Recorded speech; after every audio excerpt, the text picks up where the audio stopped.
There's a strange moment in every connection with an avoidant person. A moment where you start to feel something shifting, but you can't quite name it. They're present, yet slightly out of reach. They care, yet they never fully lean in.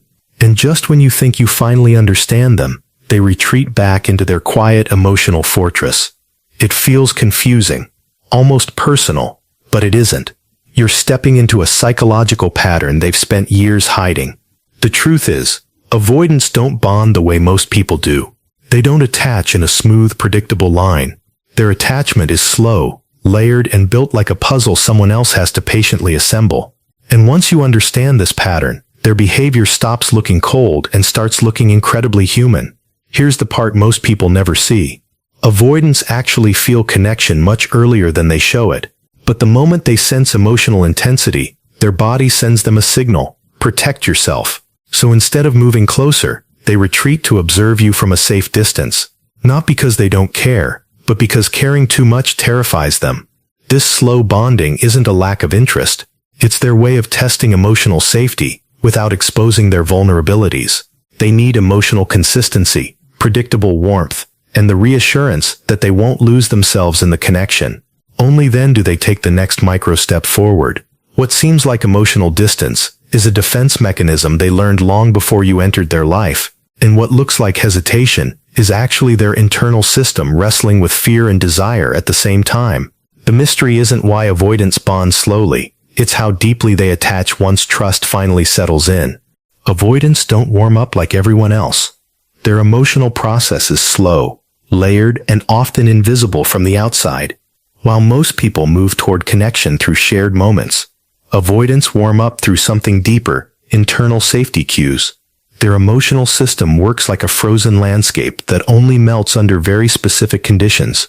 And unless those conditions are met, nothing, not affection, not patience, not effort, will move them. The first stage of an avoidant warming up doesn't even look like warmth. It looks like observation.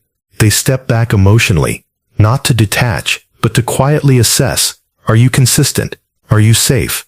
Do you want closeness without suffocating me? Will you respect the space I need? If the answer feels like yes, their guard lowers by a fraction, tiny, almost unnoticeable. Then comes the micro-opening phase. They start sharing small things: a personal preference, a childhood memory, a hidden opinion. These aren't random comments, they're tests. If you react with acceptance instead of pressure, the ice melts a little more. Avoidants warm up when they feel they can be seen without being demanded from. When emotional presence is offered without expectations, they start stepping forward. Next, their tone softens, their body language relaxes. They listen longer. They linger in conversations just a little more than usual. They check on you in subtle ways, not with dramatic gestures, but with thoughtful ones. Did you reach home? Did you eat? How did your day go? These tiny signals are huge for an avoidant. They're not just warming up, they're letting you into a part of themselves they keep locked from the world. As emotional comfort grows, they begin to mirror your energy, not because they're trying to impress you, but because they finally feel safe enough to match the intimacy you offer. This is where their warmth becomes real, where their internal ice turns into gentle fire. Their emotional presence deepens, they initiate more, they share more, and the connection stops feeling one-sided. And finally, when their walls melt enough, avoidants do something incredibly rare. They allow themselves to be affected by you. Your moods matter, your words land, your absence is felt. When this shift happens, the emotional thaw is complete. Avoidants don't warm up quickly, but when they do, their warmth is genuine, selective, and profoundly real. Avoidants don't attach through romance, intensity, or dramatic moments.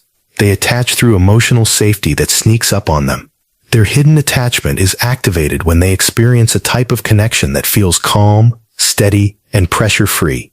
They don't respond to emotional demands. They respond to emotional stability. The first major trigger is predictable presence. When someone shows up consistently, without trying to force closeness, it disarms their defenses. They start realizing, often unconsciously, that this connection doesn't threaten their autonomy. The second trigger is non-reactive emotional energy. Someone who doesn't panic when they pull back, doesn't chase, and doesn't guilt-trip them for needing space. This makes them feel both respected and understood at the same time. Another powerful trigger is being accepted without performance. When they don't have to act confident, strong, or independent to earn love, Something deep inside them softens. This acceptance taps directly into the attachment system they've learned to suppress. And then comes the strongest trigger: quiet emotional intimacy, meaningful conversations, shared silences, subtle kindness, and effortless connection. Avoidants attach when someone makes them feel safe enough to let their real self exist without fear. Their attachment doesn't explode, it unfolds quietly, deeply, and unmistakably. Avoidants live in a quiet contradiction. They crave emotional closeness just as much as anyone else. Yet the moment intimacy starts to feel real, fear rises inside them like an alarm. This fear isn't about the other person. It's about what closeness represents. To an avoidant, closeness feels like losing control, losing independence, and being exposed in ways they were never taught to handle safely. Deep down, they want connection. Genuine, meaningful, effortless connection. But their nervous system learned early that closeness can lead to overwhelm, expectations, or abandonment. So when intimacy deepens, their body reacts before their mind does. Their fight or flight response activates, and distance becomes their safest strategy. What they truly fear isn't love. It's being consumed by someone else's emotional needs, or being so open that hurt becomes unavoidable. Vulnerability feels dangerous because it requires them to reveal the soft parts they've spent years protecting. Yet beneath all of this, the craving for connection never disappears. They long for someone who understands their need for space, someone who doesn't take their distance personally, someone who allows closeness to grow at a pace that feels safe. Avoidants fear closeness, but they ache for connection that doesn't cost them themselves. When an avoidant finally locks onto someone, it doesn't happen with fireworks. It happens quietly, internally, and often without them fully realizing it at first. This moment is the point where their emotional system stops resisting the connection and starts depending on it. The shift is subtle but powerful. You move from being just another person in their life to becoming someone whose presence stabilizes them and whose absence unsettles them. The lock-in begins when they feel consistently safe in your energy, safe enough that their defenses no longer need to stay activated. They start thinking about you during ordinary moments, noticing how your presence softens their stress, and trusting you with thoughts they rarely share with anyone. You'll notice they start initiating more, texting first, planning time together, checking in, or showing small protective behaviors. These actions may seem simple, but for an avoidant, they represent emotional investment. Emotionally, they begin to feel anchored. You become part of their internal world, a familiar voice, a calming presence, a connection they don't want to lose. Even if they still need space at times, the bond is set. When an avoidant locks onto someone, the attachment becomes deep, selective, and incredibly difficult for them to replace. Avoidants rarely wear their emotions on their sleeve, but when their attachment deepens, subtle signs begin to appear.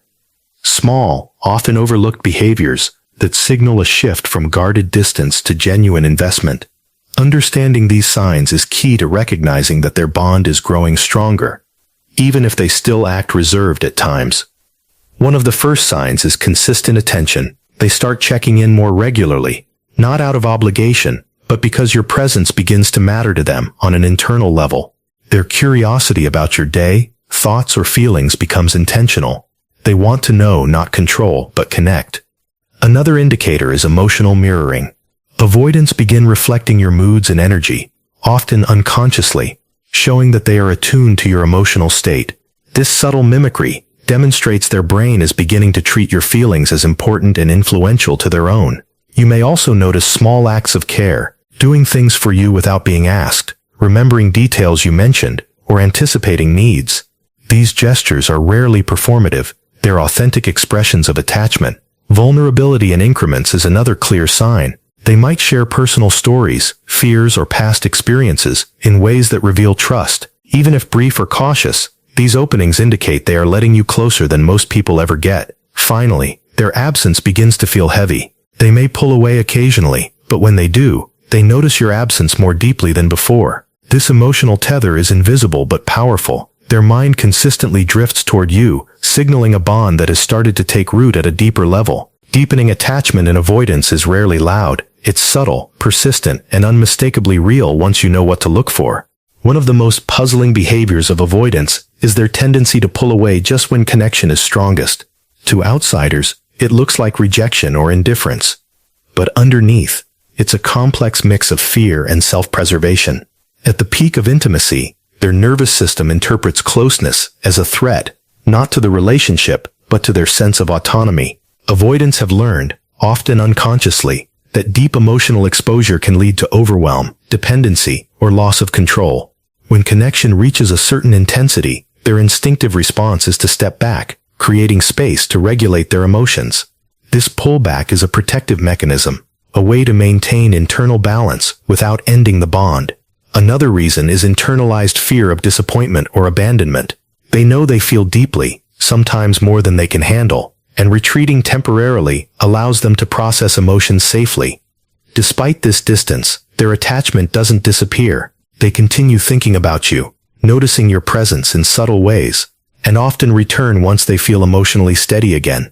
The pull away isn't rejection, it's their mind telling them, I care too much to lose control, so I need a moment to breathe. Understanding this cycle helps partners stop taking withdrawal personally and recognize it as a sign of deep, complicated attachment. When an avoidant forms an intense attachment, it rarely looks dramatic or overt. Instead, it reveals itself through subtle, quiet behaviors that signal their deep emotional investment. One of the most telling signs is consistent, low-pressure presence. They may not overwhelm you with affection, but they show up in texts, calls, or thoughtful gestures, demonstrating that your existence matters to them in small but meaningful ways. Another indicator is careful observation.